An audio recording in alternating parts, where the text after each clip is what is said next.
तो मैंने आपसे पहले ही कहा कि ये सरकार तो ज़ीरो टॉलरेंस की पॉलिसी अपनाती है किसी भी भ्रष्टाचार के विरोध में या किसी भी क्राइम के विरोध में। देखिए, सुभाषपा पार्टी का अपना मामला है कि उस पे क्या करना चाहते हैं वो। जिसने छात्रों के साथ मिलकर इस तरह का काम करने का अगर काम किया है तो उसके ऊपर कार्रवाई तो निश्चित तौर पर होनी चाहिए। और अखिलेश यादव का तो मुँह नहीं है बोलने लायक सूप। देखिए, ये जो पेपर लीक हुआ है, यह निश्चित तौर पर युवाओं के साथ और छात्रों के साथ एक बहुत बड़ी दुर्भाग्यपूर्ण घटना है और सरकार इसके प्रति बेहद सचेत है और बेहद कठोर है। और आप देख रहे होंगे कि जब से यह मामला सामने आया है, इस पर एक सर्जिकल स्ट्राइक आप कह सकते हैं कि सारे दोषियों पे हो रहा है और सबको किसी को बख्शा नहीं जा रहा है। जो जहाँ पे है, जैसे भी है, उसको निकाल के और सरकार प्रयास कर रही है कि इसको ख़त्म किया जाए और एक अच्छा उदाहरण इस देश में प्रस्तुत किया जाए। तो मैंने आपसे पहले ही कहा कि ये सरकार तो ज़ीरो टॉलरेंस की पॉलिसी अपनाती है किसी भी भ्रष्टाचार के विरोध में या किसी भी क्राइम के विरोध में। और चाहे वो विधायक हो या आम नागरिक हो, कोई भी हो, अगर आप कहीं से भी संलिप्त होंगे तो आपके ऊपर निश्चित तौर पे कार्रवाई होगी। पर पहले यह बात साबित होनी चाहिए। मुझे लगता है कि पहले हो जाए, उसके बाद फिर। देखिए, सुभाषपा पार्टी का अपना मामला है कि उस पे क्या करना चाहते हैं वो। खुली तौर पे वो अपने इसके लिए होंगे, जवाबदेह होंगे कि उनको क्या करना चाहिए। इसमें हमारी पार्टी तो है नहीं कि हम लोग कोई इस पे टिप्पणी करें, परंतु यह अवश्य है कि अगर कोई भी व्यक्ति जिसने छात्रों के साथ मिलकर इस तरह का काम करने का अगर काम किया है तो उसके ऊपर कार्रवाई तो निश्चित तौर पर होनी चाहिए और कठोर होनी चाहिए। देखिए, हमारी पार्टी मैंने तो पहले दिन से, जब से सरकार बनी है तब से, आप योगी आदित्यनाथ जी का 7 साल होने जा रहा है, आप देख रहे होंगे उनका कार्यकाल, कि वो किसी को भी ना जात के आधार पे, ना धर्म के आधार पर, ना पार्टी के आधार पर, किसी भी आधार पर इसलिए नहीं बख्शा जाता है कि आप हमारे साथ हैं। अगर आप दोषी हैं, आपने कोई क्राइम किया है तो उसके ऊपर योगी आदित्यनाथ जी का बुलडोज़र हमेशा तैयार रहता है।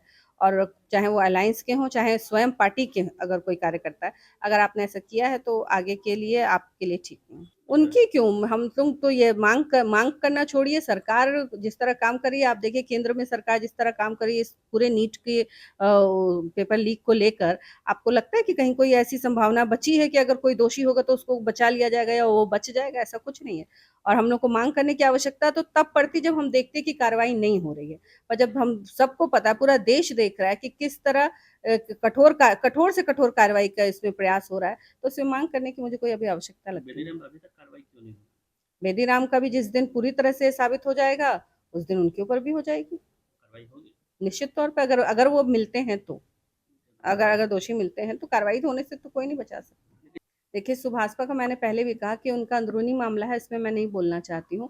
और जो यहाँ तक रही स्टिंग ऑपरेशन की बात, तो कई बार ऐसी होती है कि बातें कुछ और होती हैं, निकलती कुछ और हैं।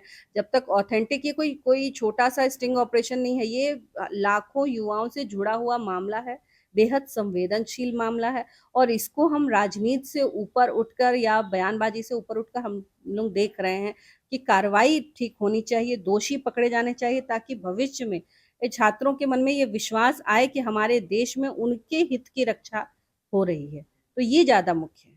अखिलेश यादव का तो मुँह नहीं है बोलने लायक। हँसे तो हँसे चलनी हँसे जेब में 75 को छेद।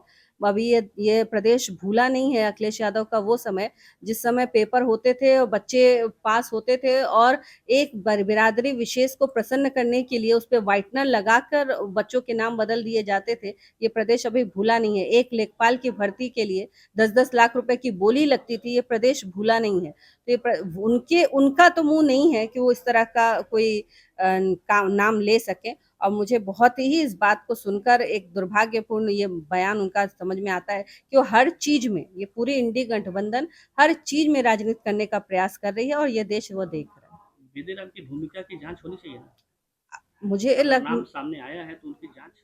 देखिए, हर उस व्यक्ति का जाँच होना होना चाहिए और हो भी रहा है जिसका भी नाम इस पूरे प्रकरण में आ रहा है। यूपी की हर खबर देखने और उनसे अपडेट रहने के लिए हमारे चैनल श्रेष्ठ यूपी को सब्सक्राइब और लाइक करें। साथ ही बेल आइकन को दबाना ना भूलें, जिससे हमारे हर वीडियो की जानकारी आप तक पहुंचती रहे।